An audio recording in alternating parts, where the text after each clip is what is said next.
إنه المستفيد هو الرئيس أو أقرباء الرئيس، وهذا غير صحيح، فهم خاطئ جدا. المستفيد من هذا القانون هو مبادرة خليجية مشكورين عليها،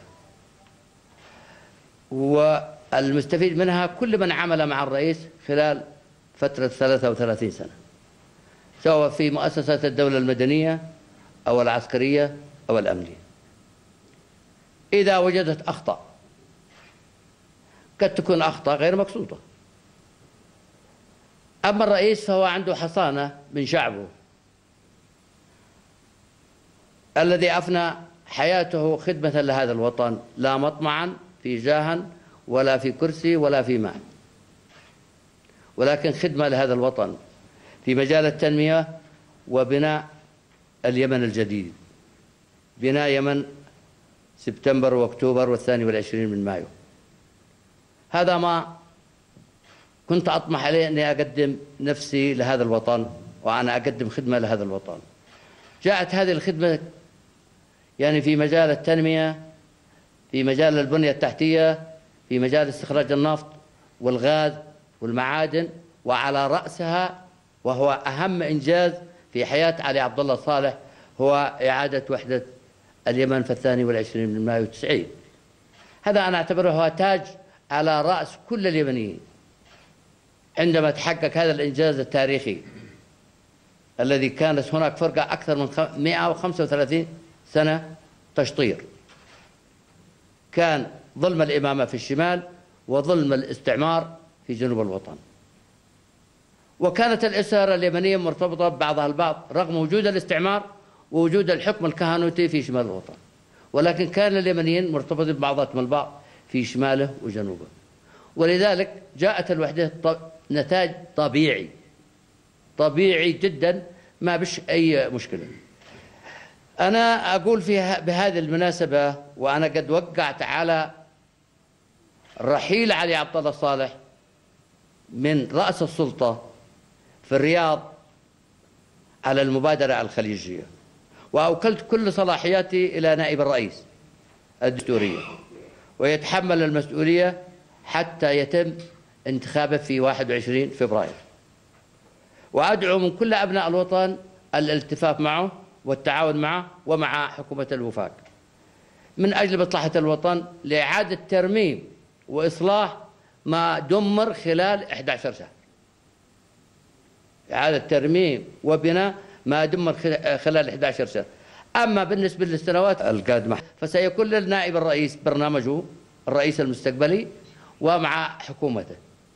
نتمنى أن يقف الجميع إلى جانبه، لأنه وقفتم إلى جانبه وإلى جانب الحكومة هو وقفة مع الوطن، هو وقفة مع شهدائنا، شهداء سبتمبر وأكتوبر، الشهداء الذي كانوا ضحية ما يسمى بثورة الشباب والاعتصامات التي حدثت خلال 11 شهر. لا داعي أن يسترسل في هذا الأمر. 11 شهر قطعنا الطرقات وقطعنا الشوارع وطفينا الكهرباء وفجرنا أنبوب النفط.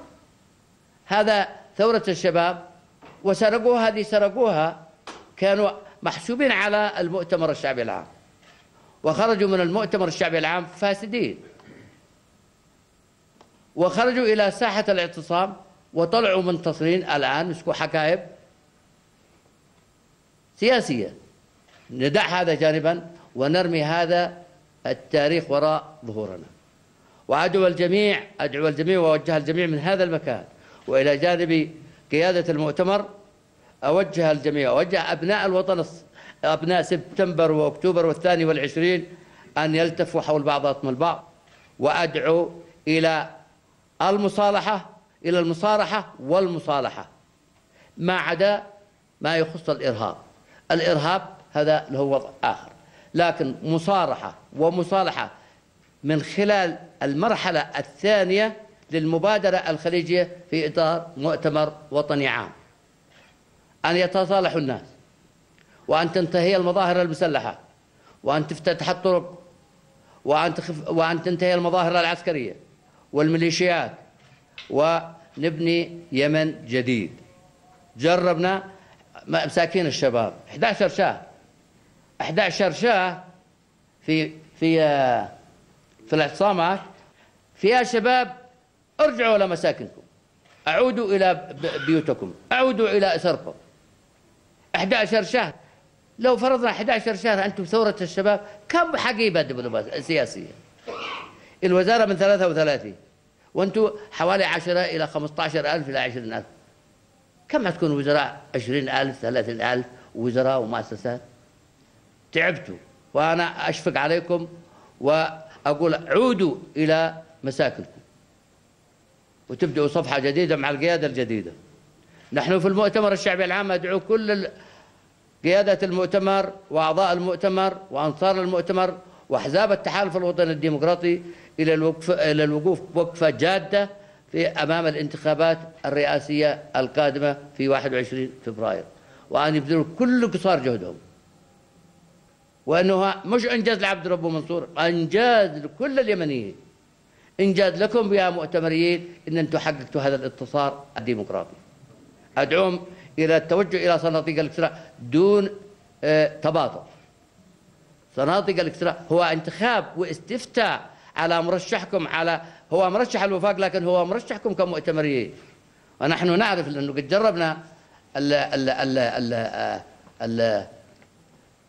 التنسيق مع بقية الأحزاب في انتخابات سابقة، يقولون سنرشحك وسنقف إلى جنبك، لما نجي نكشف على الصناديق كلها تطلع فالتو. فلكن أنا أعول على المؤتمرين أن تكون صناديقكم مملوءة بكروت الاقتراع، أنتم وأحزاب التحالف الوطني الديمقراطي. أشكر شعبنا رجالا ونساء على الوقفة الصامتة وعلى ما تحملوا خلال 11 شهر من جوع، من انقطاع تيار، من فقدان العلاجات، من أشياء كثيرة. وأنا أحيي هذا الشعب الصامد، الشعب البطل، الشعب المناضل، شعب سبتمبر وأكتوبر. أحييكم وأطلب العفو من كل أبناء الوطن رجالا ونساء. إذا كان هناك قد حصل قصور أثناء فترة ولايتي 33 سنة، فأطلب المسامحة والاعتذار من كل المواطنين اليمنيين واليمنيات. وعلينا أن نهتم بشهدائنا وجرحانا. ومرة ثانية أنقل كل التحايا إلى كل أبناء الوطن في الداخل والخارج على الصمود الرائع، وادعوهم إلى العودة إلى مساكنهم والتزام الهدوء. أنا سأذهب للعلاج في الولايات المتحدة الأمريكية، وأعود إلى صنعاء رئيس للمؤتمر، وننصب الأخ عبد ربه منصور هادي نائب رئيسا للدولة بعد 21 في دار الرئاسة، ورئيس السلام الوطني والنشيط الوطني، ونجيب كبار المسؤولين، وفي داخل قصر الرئاسة، ويستلم سكن الرئاسة، وعلي عبد الله صالح يأخذ شنطته ويودع ويذهب إلى مسكنه. هذا ما هو البروتوكول الذي احنا نعمله. فتعتبر المسؤولية موكلة إلى الأخ عبد ربه منصور، وأعلن من هنا تقديرا واحتراما ومكافأة لوقوفه ولصموته، أعلن ترقيته إلى رتبة المشير.